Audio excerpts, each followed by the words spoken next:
Friends, ಇವತ್ತಿನ ಅದ್ಭುತ ವಿಡಿಯೋಗೆ ನಿಮ್ಮೆಲ್ಲರಿಗೂ ಆತ್ಮೀಯ ಸ್ವಾಗತ. ಫ್ರೆಂಡ್ಸ್, ಹೆಂಡತಿಯ ಜೊತೆಗೆ ಮಾತ್ರವಲ್ಲದೆ ಈ ಒಂದು ಸ್ತ್ರೀಯೊಂದಿಗೆ ಸಂಬಂಧವನ್ನು ಇಟ್ಟುಕೊಂಡರೆ ಯಾವುದೇ ರೀತಿಯ ತಪ್ಪಿಲ್ಲ. ಹೌದು, ನೀವು ಕೇಳಿರುವುದು ನಿಜ. ನಮ್ಮ ಶಾಸ್ತ್ರಗಳು ಪುರಾಣಗಳ ಪ್ರಕಾರ ತನ್ನ ಹೆಂಡತಿಯ ಜೊತೆಗೆ ಮಾತ್ರವಲ್ಲದೆ ಈ ಒಬ್ಬ ಸ್ತ್ರೀಯೊಂದಿಗೆ ಶಾರೀರಿಕ ಸಂಬಂಧವನ್ನು ಇಟ್ಟುಕೊಳ್ಳಬಹುದು. ಆ ರೀತಿ ಇಟ್ಟುಕೊಳ್ಳುವುದರಲ್ಲಿ ಯಾವುದೇ ರೀತಿಯ ತಪ್ಪಿಲ್ಲ ಎಂದು ನಮ್ಮ ಧರ್ಮ ಗ್ರಂಥಗಳು ಹೇಳುತ್ತಿದ್ದಾವೆ. ಇದಕ್ಕೆ ಸಂಬಂಧಪಟ್ಟ ಒಂದು ಕಥೆಯ ಬಗ್ಗೆ ಈಗ ವಿವರವಾಗಿ ತಿಳಿದುಕೊಳ್ಳೋಣ ಬನ್ನಿ. ಫ್ರೆಂಡ್ಸ್, ಅದಕ್ಕಿಂತ ಮೊದಲು ಈ ವಿಡಿಯೋಗೊಂದು ಲೈಕ್ ನೀಡಿ ನಮ್ಮ ಚಾನೆಲ್ ಅನ್ನು ಸಬ್ಸ್ಕ್ರೈಬ್ ಮಾಡಿಕೊಳ್ಳಿ. ಹಾಗೆ ಕಮೆಂಟ್ ಬಾಕ್ಸ್ ಅಲ್ಲಿ ಜೈ ಶ್ರೀ ಕೃಷ್ಣ ವಾಸುದೇವ ಎಂದು ಕಮೆಂಟ್ ಮಾಡುವ ಮೂಲಕ ನಿಮ್ಮ ಕೃತಜ್ಞತೆಯನ್ನು ತಿಳಿಸಿ. ಒಂದು ಸಾರಿ ನಾರದ ಮಹರ್ಷಿಯು ಯಮಧರ್ಮರಾಯನನ್ನ ಭೇಟಿಯಾಗಿ, ಯಮಧರ್ಮರಾಯ, ಒಬ್ಬ ಪುರುಷನು ಒಬ್ಬ ಸ್ತ್ರೀಯನ್ನು ಮಾತ್ರವೇ ವಿವಾಹ ಮಾಡಿಕೊಳ್ಳಬೇಕು, ಆ ಸ್ತ್ರೀಯೊಂದಿಗೆ ಮಾತ್ರವೇ ಶಾರೀರಿಕ ಸಂಬಂಧವನ್ನು ಇಟ್ಟುಕೊಳ್ಳಬೇಕು. ಆದರೆ ಭೂಲೋಕದಲ್ಲಿ ಕೆಲವು ಮಂದಿ ಪುರುಷರು ಒಬ್ಬರಿಗಿಂತ ಹೆಚ್ಚು ಮಂದಿ ಸ್ತ್ರೀಯರನ್ನ ವಿವಾಹ ಮಾಡಿಕೊಳ್ಳುತ್ತಿದ್ದಾರೆ. ಅದರಲ್ಲಿ ಇನ್ನೂ ಕೆಲವರು ಅನೇಕ ಸ್ತ್ರೀಯರ ಜೊತೆ ಶಾರೀರಿಕ ಸಂಬಂಧವನ್ನು ಇಟ್ಟುಕೊಳ್ಳುತ್ತಿದ್ದಾರೆ. ಈ ರೀತಿ ಮಾಡುವುದು ಪಾಪವಲ್ಲವೇ? ಈ ರೀತಿಯ ತಪ್ಪನ್ನು ಮಾಡಿದವರಿಗೆ ನರಕದಲ್ಲಿ ಶಿಕ್ಷೆಯನ್ನು ನೀಡಲಾಗುತ್ತದೆಯೇ? ಇದರ ಬಗ್ಗೆ ನಮ್ಮ ಹಿಂದೂ ಶಾಸ್ತ್ರಗಳು ಏನನ್ನು ಹೇಳುತ್ತಿದ್ದಾವೆ? ನಿಜವಾಗಿ ಒಬ್ಬ ಪುರುಷನು ಅನೇಕ ಮಂದಿ ಸ್ತ್ರೀಯರನ್ನ ವಿವಾಹ ಮಾಡಿಕೊಳ್ಳಬಹುದಾ ಅಥವಾ ಮಾಡಿಕೊಳ್ಳಬಾರದಾ? ದಯವಿಟ್ಟು ಈ ನನ್ನ ಸಂದೇಹಕ್ಕೆ ಪರಿಷ್ಕಾರವನ್ನು ನೀಡಿ ಎಂದು ಕೇಳುತ್ತಾರೆ. ಆಗ ಯಮಧರ್ಮರಾಯನು, ಓ ನಾರದ, ನೀವು ಲೋಕ ಕಲ್ಯಾಣಕ್ಕೋಸ್ಕರ ಒಂದು ಒಳ್ಳೆಯ ಪ್ರಶ್ನೆಯನ್ನು ಕೇಳಿದ್ದೀರಾ. ಈ ಪ್ರಶ್ನೆಗೆ ಸಂಬಂಧಪಟ್ಟ ಉತ್ತರವನ್ನು ನೀಡಬೇಕು ಅಂದ್ರೆ ನಾನು ನಿಮಗೆ ಒಂದು ಚಿಕ್ಕ ಕಥೆಯನ್ನು ಹೇಳುತ್ತೇನೆ. ಈ ಕಥೆಯನ್ನು ನೀವು ಪೂರ್ತಿಯಾಗಿ ಕೇಳಿದರೆ ನಿಮ್ಮಲ್ಲಿ ಮೂಡಿರುವ ಎಲ್ಲ ಪ್ರಶ್ನೆಗಳಿಗೂ ಕೂಡ ಉತ್ತರ ಸಿಗುತ್ತವೆ. ಆದ್ದರಿಂದ ಈ ಕಥೆಯನ್ನು ಜಾಗೃತರಾಗಿ ಕೇಳಿ.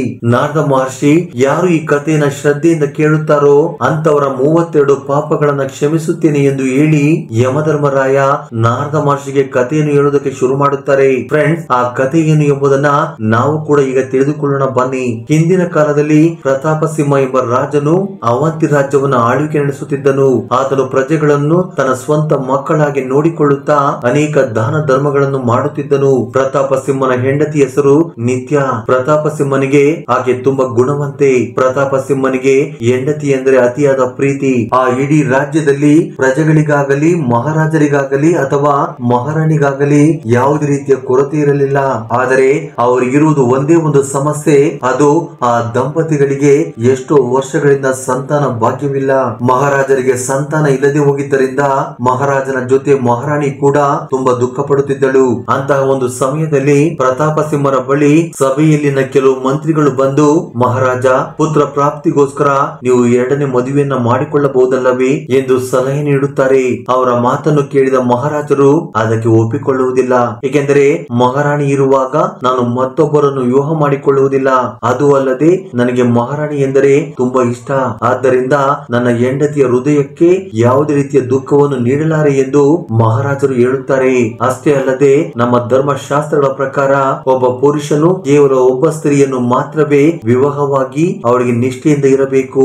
ಹೆಂಡತಿ ಇರುವಾಗ ಒಬ್ಬ ಪುರುಷನು ಬೇರೊಬ್ಬ ಸ್ತ್ರೀಯರ ಬಳಿಗೆ ಹೋಗಬಾರದು. ಒಬ್ಬ ಪುರುಷನೊಂದಿಗೆ ಇಬ್ಬರು ಸ್ತ್ರೀಯರು ಎಂದಿಗೂ ಕೂಡ ಸುಖವಾಗಿರಲು ಸಾಧ್ಯವಿಲ್ಲ. ಯಾವ ಪುರುಷನು ಹೆಂಡತಿ ಇದ್ದರೂ ಕೂಡ ಬೇರೊಬ್ಬ ಸ್ತ್ರೀಯೊಂದಿಗೆ ಸಂಬಂಧವನ್ನು ಇಟ್ಟುಕೊಳ್ಳುತ್ತಾನೋ ಅಂತಹ ಪುರುಷನು ಘೋರವಾದ ಪಾಪವನ್ನು ಮಾಡಿದವನಾಗುತ್ತಾನೆ. ಆದ್ದರಿಂದ ನನಗೆ 2ನೇ ವಿವಾಹವನ್ನು ಮಾಡಿಕೊಳ್ಳುವ ಆಲೋಚನೆ ಇಲ್ಲ ಎಂದು ಹೇಳುತ್ತಾರೆ. ಮಹಾರಾಜ ಒಪ್ಪಿಕೊಳ್ಳದೇ ಇದ್ದರಿಂದ ಈ ಸಾರಿ ಮಂತ್ರಿಗಳು ಮಹಾರಾಣಿಯ ಬಳಿಗೆ ಹೋಗಿ, ಮಹಾರಾಣಿ, ನೀವು ಮಹಾರಾಜನನ್ನ ಮತ್ತೊಂದು ವಿವಾಹವಾಗುವುದಕ್ಕೆ ಒಪ್ಪಿಸಿದರೆ ನಮ್ಮ ರಾಜ್ಯದಲ್ಲಿನ ಪ್ರಜೆಗಳು ತುಂಬಾ ಸಂತೋಷವಾಗಿರುತ್ತಾರೆ. ಏಕೆಂದರೆ ರಾಜ್ಯಕ್ಕೆ ವಾರಸುದಾರನಿರುವುದು ಅಗತ್ಯವೆಂದು ಆಕೆಗೆ ವಿವರಿಸುತ್ತಾರೆ. ಅಷ್ಟೇ ಅಲ್ಲದೆ ಈಗಾಗಲೇ ನಾವು ಮಹಾರಾಜರ ಬಳಿಗೆ ಹೋಗಿದ್ದೆವು, ಅವರು ನಮ್ಮ ಮಾತನ್ನು ಕೇಳಲಿಲ್ಲ ಎಂದು ಹೇಳುತ್ತಾರೆ. ಆದ್ದರಿಂದ ದಯವಿಟ್ಟು ನೀವಾದರೂ ಮಹಾರಾಜರ ಮನಸ್ಸನ್ನು ಬದಲಾಯಿಸಿ ಎಂದು ಬೇಡಿಕೊಳ್ಳುತ್ತಾರೆ. ಆಗ ಮಹಾರಾಣಿ ರಾಜ್ಯದ ಭವಿಷ್ಯವನ್ನು ದೃಷ್ಟಿಯಲ್ಲಿ ಇಟ್ಟುಕೊಂಡು ಮಹಾರಾಜರ ಬಳಿಗೆ ಹೋಗಿ ಮಹಾರಾಜರನ್ನು ಮತ್ತೊಂದು ವಿವಾಹವಾಗಿ ಎಂದು ಬೇಡಿಕೊಳ್ಳುತ್ತಾರೆ. ಆಗ ಮಹಾರಾಜರು, ಮಹಾರಾಣಿ, ನಾನು ನಿಮಗೆ ದುಃಖವನ್ನು ನೀಡಿ ಮತ್ತೊಂದು ವಿವಾಹವನ್ನು ಮಾಡಿಕೊಂಡರೆ ತುಂಬಾ ಘೋರವಾದ ಪಾಪವನ್ನು ಮಾಡಿದವನಾಗುತ್ತೇನೆ. ಆ ಪಾಪಕ್ಕೆ ಶಿಕ್ಷೆಯನ್ನು ಭೂಲೋಕದಲ್ಲಿ ಮಾತ್ರವಲ್ಲದೆ ನರಕ ಲೋಕದಲ್ಲೂ ಕೂಡ ಅನುಭವಿಸಬೇಕಾಗುತ್ತದೆ. ಅಂತ ಒಂದು ತಪ್ಪನ್ನು ನಾನು ಎಂದಿಗೂ ಕೂಡ ಮಾಡಲಾರೆ. ನೀವೇ ಆಲೋಚನೆ ಮಾಡಿ ನೀವು ಹೇಳಿದ ಹಾಗೆ ನಾನು 2ನೇ ವಿವಾಹವನ್ನು ಮಾಡಿಕೊಂಡರೆ ಶ್ರೀ ಚಕ್ರೇಶ್ವರಿ ಜ್ಯೋತಿಷ್ಯ ಪೀಠಂ. ನಿಮ್ಮ ಸಮಸ್ಯೆ ಏನೇ ಇರಲಿ ಚಿಂತಿಸಬೇಡಿ, ಈಗಲೇ ಕರೆ ಮಾಡಿ ಪರಿಹಾರವನ್ನ ಪಡೆದುಕೊಳ್ಳಿ. ಪ್ರೇಮ ವೈಫಲ್ಯ, ಗಂಡ ಹೆಂಡತಿ ಗುಪ್ತ ಸಮಸ್ಯೆ, ಇಷ್ಟಪಟ್ಟವರ ಜೊತೆ ಮದುವೆ, ಮಕ್ಕಳು ನಿಮ್ಮ ಮಾತು ಕೇಳುವಂತಾಗಲು, ನಿಮ್ಮ ಜೀವನದ ಕಠಿಣ ಹಾಗೂ ಗುಪ್ತ ಸಮಸ್ಯೆಗಳಿಗೆ ನಮ್ಮಲ್ಲಿ 2 ದಿನದಲ್ಲಿ ಗುಪ್ತ ರೀತಿಯಲ್ಲಿ ಪರಿಹಾರ ಶತಸಿದ್ಧ. ಪಂಡಿತ್ ಕಾಳಿದಾಸ ಗುರುಜಿ. ಹೆಚ್ಚಿನ ಮಾಹಿತಿಗಾಗಿ ಹಿಂದೆ ಸಂಪರ್ಕಿಸಿ 8722221062. ನೀವು ನನ್ನ ಜೊತೆ ಸಂತೋಷವಾಗಿ ಇರಬಲ್ಲಿರಾ ಎಂದು ಕೇಳುತ್ತಾರೆ. ಆಗ ಮಹಾರಾಣಿ, ಪ್ರಭು, ನಿಮ್ಮ ಸುಖದಲ್ಲಿಯೇ ನನ್ನ ಸುಖ. ನನ್ನಿಂದ ನಿಮಗೆ ಸಂತಾನ ಭಾಗ್ಯ ಸಿಗದಿರುವಾಗ 2ನೇ ವಿವಾಹವನ್ನು ಮಾಡಿಕೊಂಡರೆ ನಾನೇಕೆ ದುಃಖ ಪಡಲಿ? ನೀವು ಮಾಡಿಕೊಳ್ಳುವ ಸ್ತ್ರೀಯನ್ನ ನನ್ನ ಸ್ವಂತ ಸೋದರಿಯಂತೆ ನೋಡಿಕೊಳ್ಳುತ್ತೇನೆ. ದಯವಿಟ್ಟು ನೀವು ನನ್ನ ಬಗ್ಗೆ ಆಲೋಚನೆ ಮಾಡದೆ 2ನೇ ವಿವಾಹವನ್ನ ಮಾಡಿಕೊಳ್ಳಿ. ನನಗೆ ಇದರಲ್ಲಿ ಯಾವುದೇ ರೀತಿಯ ಅಭ್ಯಂತರವಿಲ್ಲ ಎಂದು ಹೇಳುತ್ತಾಳೆ. ಆಗ ಮಹಾರಾಜರು, ಮಹಾರಾಣಿ, ನೀವು ಹೇಳಿದ ಮಾತು ನಿಜ. ನೀವು ಹೇಳಿದಂತೆ ಮಾಡಿದರೆ ನನಗೆ ಪುತ್ರ ಸಂತಾನವಾಗುತ್ತದೆ. ಆದರೆ ಈ ಪಾಪದಿಂದ ಸಿಗುವ ಶಿಕ್ಷೆಯಿಂದ ನನ್ನನ್ನು ಯಾರು ರಕ್ಷಣೆ ಮಾಡುತ್ತಾರೆ? ನೀವೇ ಹೇಳಿ. ತನ್ನ ಹೆಂಡತಿ ಇರುವಾಗ ಇನ್ನೊಬ್ಬ ಸ್ತ್ರೀಯೊಂದಿಗೆ ಸಂಬಂಧವನ್ನು ಇಟ್ಟುಕೊಳ್ಳುವುದು ಎಂತಹ ಪಾಪವೆಂದು ಶಾಸ್ತ್ರಗಳ ಪಂಡಿತರಾಗಿರುವ ನಿಮಗೆ ಗೊತ್ತಲ್ಲವೇ? ಅಂತಹ ಪಾಪಗಳಿಂದ ನಾವು ಮೋಕ್ಷವನ್ನು ಕೂಡ ಹೊಂದುವುದಿಲ್ಲ. ಆದ್ದರಿಂದ ಈ ರೀತಿಯ ತಪ್ಪನ್ನು ಮಾಡುವುದಕ್ಕೆ ನನಗೆ ಇಷ್ಟವಿಲ್ಲವೆಂದು ಹೇಳುತ್ತಾರೆ. ಪ್ರತಾಪ ಸಿಂಹನ ಮಾತನ್ನು ಕೇಳಿ ಸ್ವರ್ಗ ಲೋಕದಲ್ಲಿರುವ ಪಿತೃ ದೇವತೆಗಳು ಕೂಡ ತುಂಬಾ ದುಃಖ ಪಡುತ್ತಾರೆ. ಏಕೆಂದರೆ ಪ್ರಸ್ತುತವಾಗಿ ಪ್ರತಾಪ ಸಿಂಹ ಇದ್ದಾರೆ.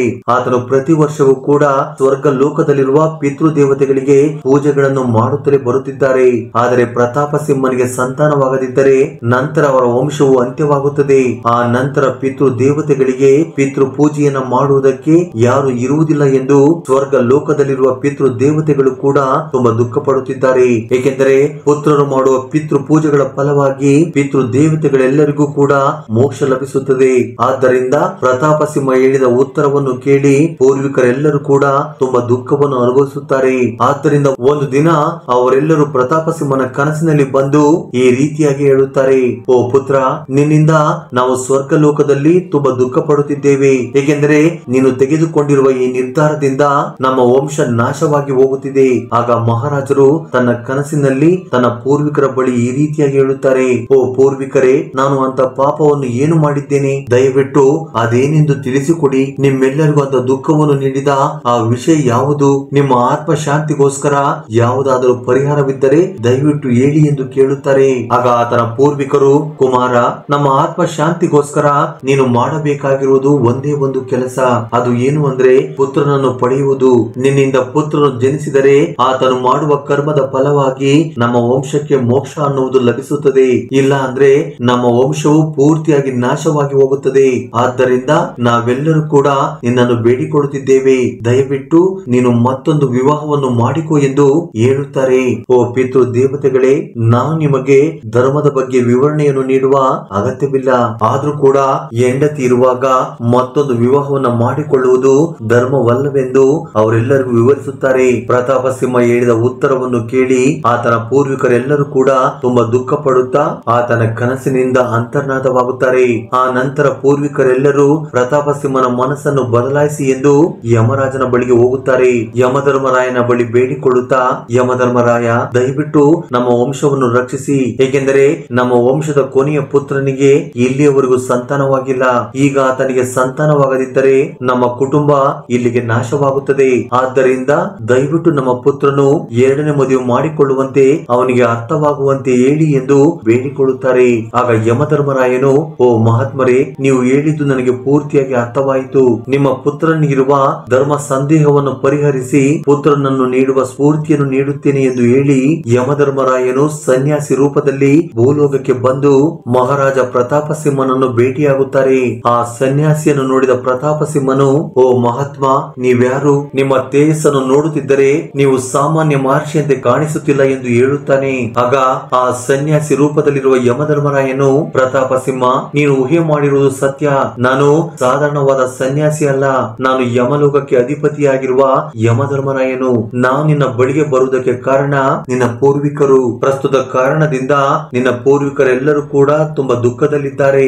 ನೀನು ತೆಗೆದುಕೊಂಡಿರುವ ನಿರ್ಧಾರದಿಂದ ನಿನ್ನ ರಾಜ್ಯವೆಲ್ಲವೂ ನಾಶವಾಗಿ ಹೋಗುತ್ತದೆ. ಏಕೆಂದರೆ ನಿನಗೆ ಪುತ್ರನಿಲ್ಲದೆ ಹೋದರೆ ನಿನ್ನ ನಂತರ ನಿನ್ನ ರಾಜ್ಯವು, ನಿನ್ನ ವಂಶವು ಕೂಡ ದುರ್ಬಲವಾಗಿ ಹೋಗುತ್ತದೆ ಮತ್ತು ನಿನ್ನ ವಂಶದಲ್ಲಿ ಯಾರು ಸಹ ಮೋಕ್ಷವನ್ನು ಹೊಂದುವುದಿಲ್ಲ. ಏಕೆಂದರೆ ನಮ್ಮ ಶಾಸ್ತ್ರಗಳ ಪ್ರಕಾರ ಯಾವ ಮನುಷ್ಯನು ಮೋಕ್ಷ ಪ್ರಾಪ್ತಿಯನ್ನು ಹೊಂದಬೇಕೆಂದುಕೊಳ್ಳುತ್ತಾನೋ ಖಂಡಿತವಾಗಿಯೂ ಆತನು ಪುತ್ರ ಸಂತಾನವನ್ನು ಪಡೆದಿರಬೇಕೆಂದು ಹೇಳುತ್ತಾರೆ.